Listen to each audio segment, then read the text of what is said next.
Arruinada pela fome e por guerras mesquinhas, a Europa era uma região amaldiçoada. Era a oportunidade que o Papa esperava de finalmente aumentar seu poder político.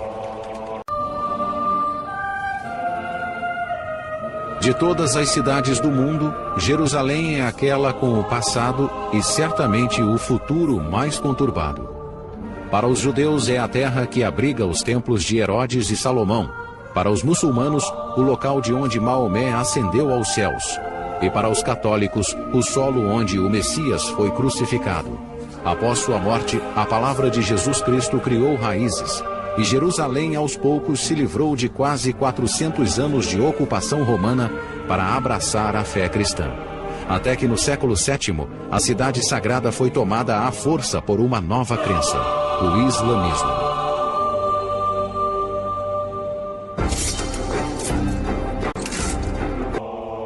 O Papa Urbano II decidiu impedir o infortúnio do Império Bizantino e deu início à própria Guerra Santa contra o islamismo, uma cruzada que fortaleceria seu papado e colocaria Roma novamente no centro do cenário político mundial.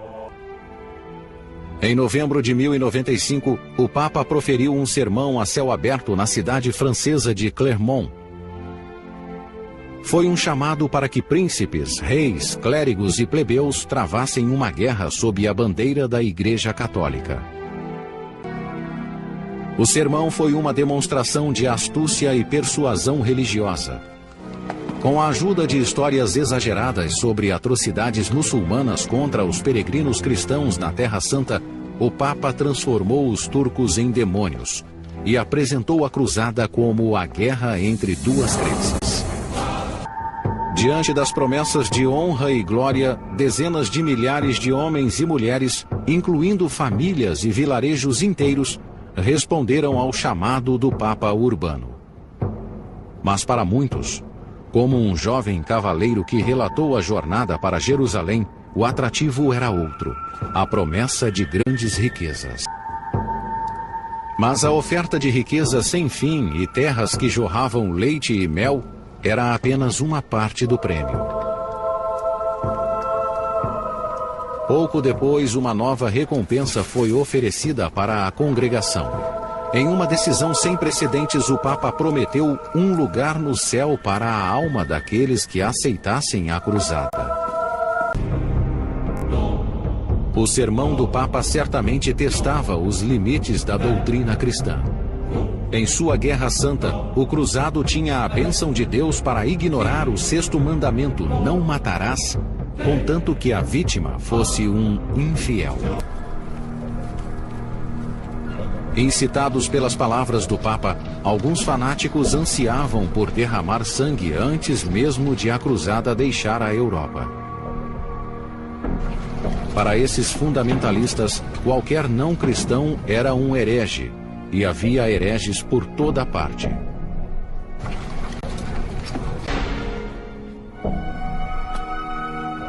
They attacked them, decapitated many. They destroyed their homes and synagogues, and even divided all the looted money amongst themselves.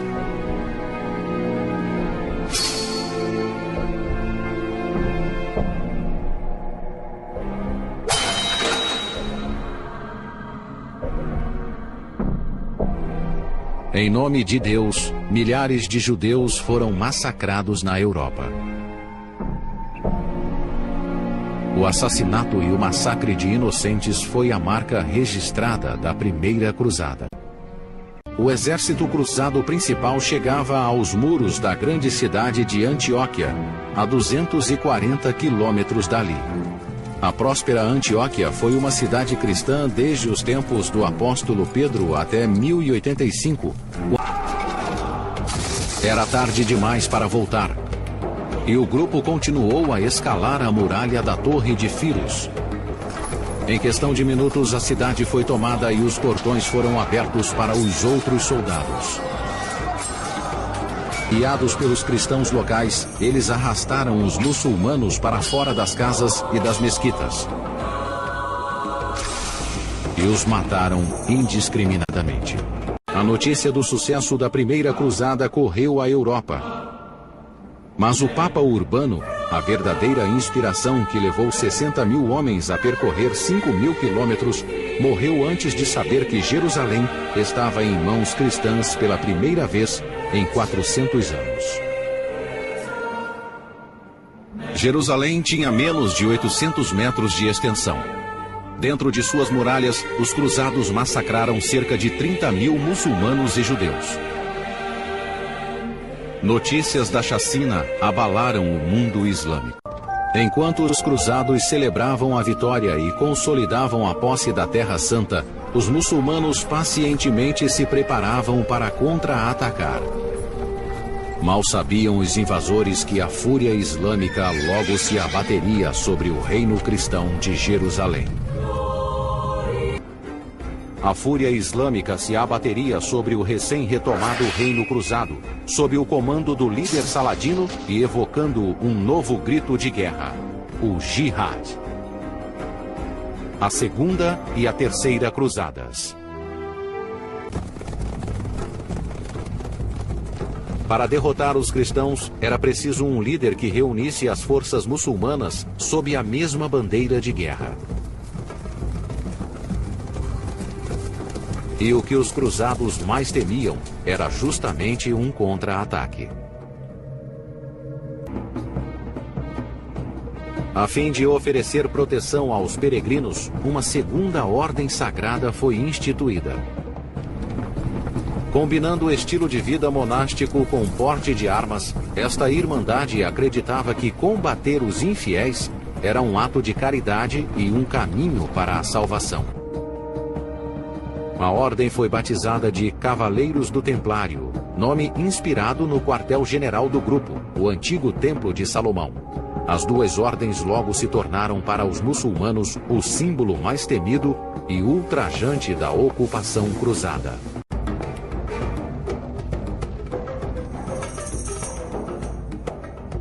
Quase meio século depois da fundação dos Estados Cruzados, os muçulmanos estavam prestes a realizar o primeiro contra-ataque. A cidade foi cercada pelos 30 mil homens de Zeng.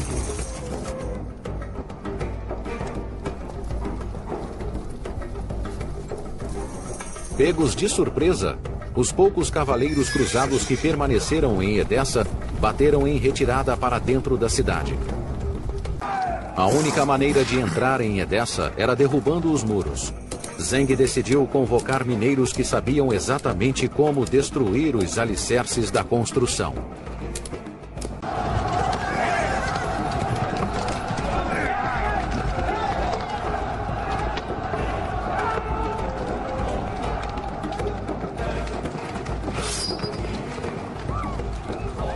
Os muçulmanos promoveram um massacre na comunidade cristã.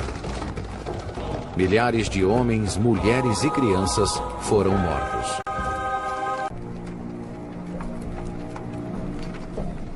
Em maio de 1147, o rei deu início à Segunda Cruzada e liderou um exército de mais de 30 mil homens.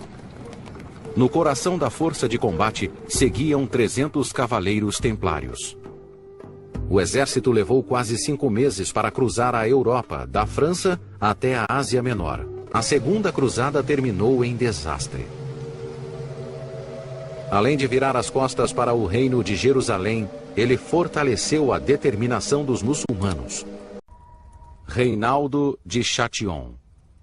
Foi Reinaldo quem desencadeou a tão esperada guerra.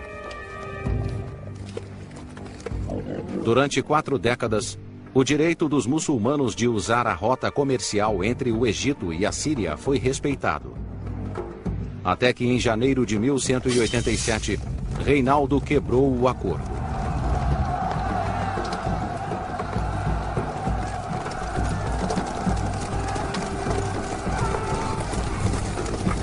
O príncipe liderou o ataque a uma caravana de muçulmanos abastados.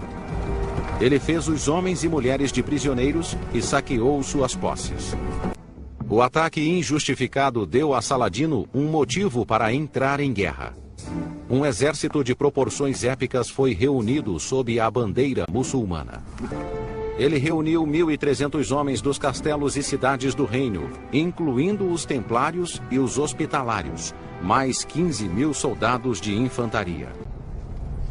Como estandarte, os cristãos carregavam a mais preciosa das relíquias, a cruz de Cristo, na crença de que ela os livrasse da derrota e garantisse a vitória. Muitos católicos ainda acreditam no poder das santas relíquias.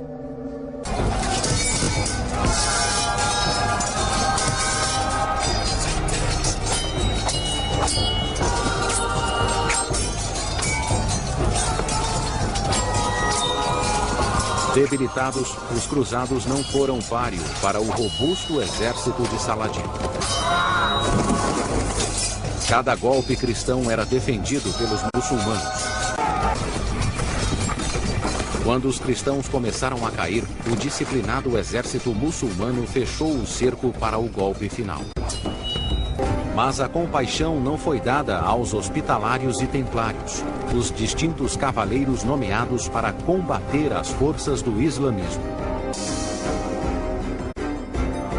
As notícias da derrota cruzada na Batalha de Hattin, e principalmente da tomada de Jerusalém, repercutiu no mundo ocidental.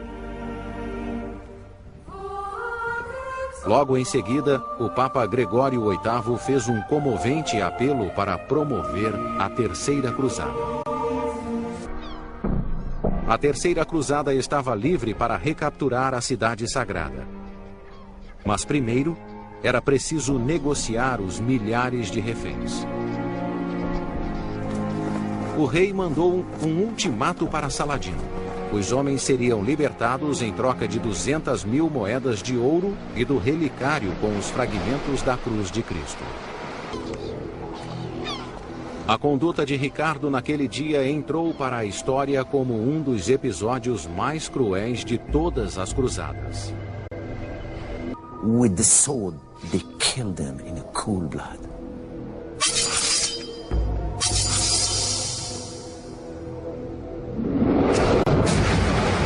Decidido a entrar em combate com os cruzados, Saladino atacava o inimigo com insistência. As cruzadas tiveram retornos periódicos nos 100 anos seguintes, mas o entusiasmo pela tomada da Terra Santa foi aos poucos diminuindo.